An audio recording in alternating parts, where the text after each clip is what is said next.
And today we're here to talk about Reality Check, inside America's Next Top Model. Forget everything you thought you knew about the smize. Reality Check is blowing up on Netflix with over 14 million views in just 1 week. But what it exposes is shocking. I felt like I was part of something so big. That was a moment where I realized, oh my God, I think we've built a monster.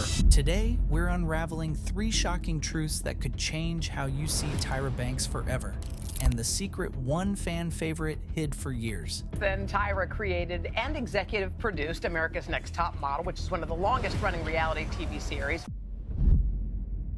In 2003, Tyra Banks made a promise. She said she could turn a nobody into a superstar. That show was America's Next Top Model. It was a global phenomenon. At its peak, over 100 million people watched every single week. We had an audience of over 100 million people.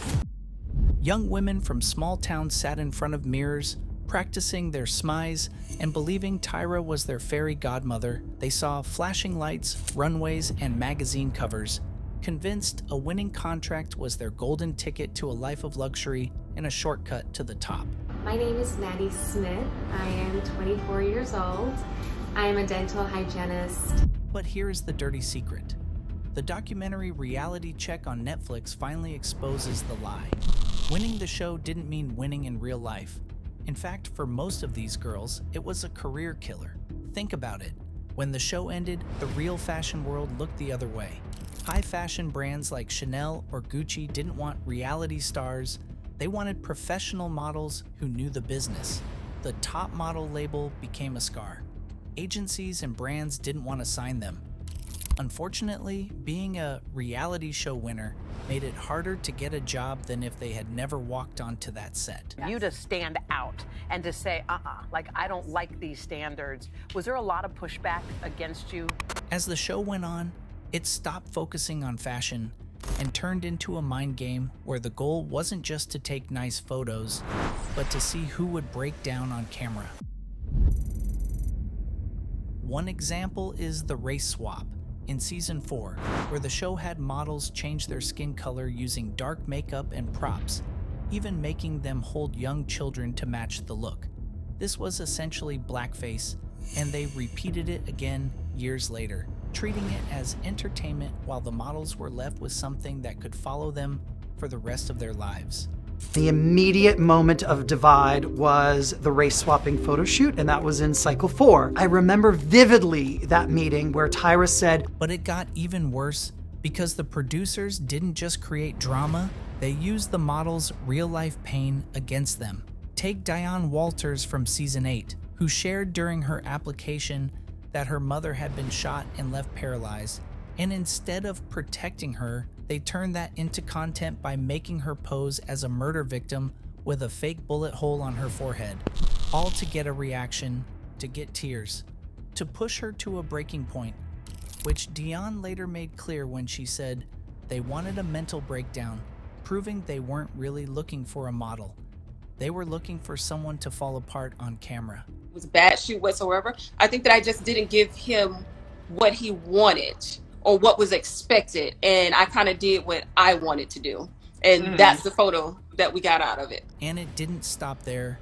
The list kept growing with models posing with dead animals, being covered in live pigeons, working with rotting fish, even being told to act homeless, as every fear and every painful experience became something to exploit for ratings. These shoots crossed a line that should never have been crossed, and if putting a bullet hole on someone's forehead sounds bad, it only gets worse from here. Hey guys, Jessica here. In today's video, we're going to be reacting to a photo shoot from America's Next Top Model where they make the girls pose with live crocodiles. Our springbok, it's not a deer, it's a springbok. Yes. Yes. Oh. That's beautiful. What are you doing with the hand in the middle? America's Next Top Model told a whole generation how to look, and the message was often simple. You're not good enough. Giselle Sampson from Cycle 1 even overheard judges mocking her body, calling her wide while she stood there at 19 in her underwear, being judged by people she trusted in front of millions. When it aired and I saw that Tyra was saying that I had a wide ass, I was like, well, what should I do? I don't even have any body percent fat. Then there's Danny Evans, who won Cycle 6 with a natural gap in her teeth that Tyra Banks didn't like, pushing her to fix it or go home, yet seasons later telling a white contestant to widen hers, showing it wasn't really about fashion, but control over these women's bodies. And those makeovers had real consequences too, with rushed dental work leaving lasting issues just for a short TV moment. I love the gap. The signature gap is staying in my mouth. That's who I am. I was like, no, I don't want to close my gap. That's not your right to tell me what to do with my body. And poor Joni, my God, Joni. The shit that girl went through, horrific. We will remove these 4. Today? Remove them today. Oh. I was young and kind of just along for the ride, but I had to sign a separate release right then and there too. Insane. I have them, actually. Here they are. This one used to be right here. The pressure never stopped. Kenya Hill was criticized for gaining a little weight, while her photos were so edited, they weren't even useful for real work, and even plus-size winner Whitney Thompson said the show set her up by not having clothes that fit, all to create a struggle storyline, proving body shaming was built into the show from the start. And while the models were busy worrying about their looks, something even more dangerous was happening in Milan. We have to talk about Shandy Sullivan from Cycle 2. The show labeled her the girl who cheated after filming a night in Milan where she was seen with a male model, turning it into a scandal and broadcasting her breakdown, including the moment her boyfriend screamed at her on the phone. However, years later, Shandy shared the truth. She was 19 and blackout drunk, saying she didn't fully feel what was happening and now believes it wasn't consensual, yet the cameras kept rolling and no one stepped in, because to the producers it was just good TV. Her safety traded for a viral moment. The Shandy story is a big story, right? And it plays large in the docuseries. And there's no doubt that it was really a low point for the show, and I think for reality television in general. Us as panelists. I remember him on top of me. I was blacked out. No one did anything to stop it. When Tyra Banks was asked about it later, she distanced herself, saying those decisions weren't hers, despite being the creator and executive producer.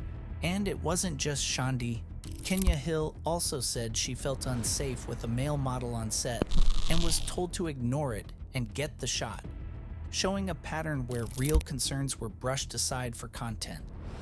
After years of stories like this, Tyra finally sat down for an interview, and instead of the apology people expected, what she said shocked everyone. Accountability has never come easy for Tyra Banks, and in the 3-part documentary, she only said, "I'm sorry" once, and only for a single incident, while for everything else she had excuses, blaming Gen Z for being too sensitive, blaming the networks, the viewers, even the culture at the time, pointing fingers everywhere except at herself. But what stands out even more isn't just what she said, it's who she wasn't with. Creative director Jay Manuel later called the show psychological torture and left because he couldn't take it anymore. And Miss J. Alexander, who was the heart of the show, suffered a serious stroke in 2022 and was left recovering, visited and supported by others, while Tyra stayed silent and never showed up. But then there were other things, a lot of things that contributed to kind of the shift, and there was a shift in culture behind the scenes, and it was not a great work environment. The most emotional moment comes from a reunion between Miss J, Jay Manuel, and Nigel Barker, hugging and healing together, but Tyra isn't there. Her chair left empty, making it clear that the family she talked about on screen didn't exist in real life. And while everyone else has moved on, Tyra isn't done yet because she still has one last move left. When Reality Check hit Netflix, it shot straight to #1 with 14.2 million views in a week, and the reason we're still so hooked, is because Top Model reflected our culture, showing how women were treated and how drama often mattered more than people, acting like a time capsule we're only now seeing clearly. I love the gap. The signature gap is staying in my mouth. That's who I am. I was like, no, I don't want to close my gap. That's not your right to tell me what to do with my body. And poor Joni, my God, Joni. The shit that girl went through, horrific. We will remove these 4. Today? Remove them today. Oh. I was young and kind of just along for the ride, but I had to sign a separate release right then and there too. Couldn't talk to my mom. We know now it wasn't really about finding talent, but about creating storylines where producers could make someone look like a failure by choosing their worst photo or turn someone into a star through editing, proving it was always drama over growth and tears over talent. And even as the documentary ends, Tyra doesn't truly apologize or step away, instead hinting at bringing the show back with Cycle 25. After all the pain, backlash, and stories that have come out, she still wants to do it again, raising the question of whether anything has really changed or if we've learned anything at all. Because Reality Check didn't just revisit the show, it exposed the truth, the damage, and the fact that the dream was never what it seemed. So here we are, the smize may be over, but the fallout is still unfolding.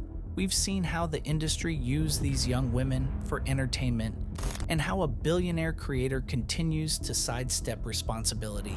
And now the documentary turns the question back on us as viewers.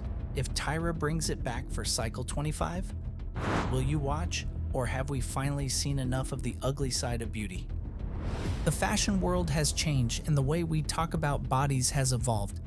But Reality Check makes it clear that the shadow of America's Next Top Model is still long, and now it's up to us to decide what kind of stories we're willing to support moving forward.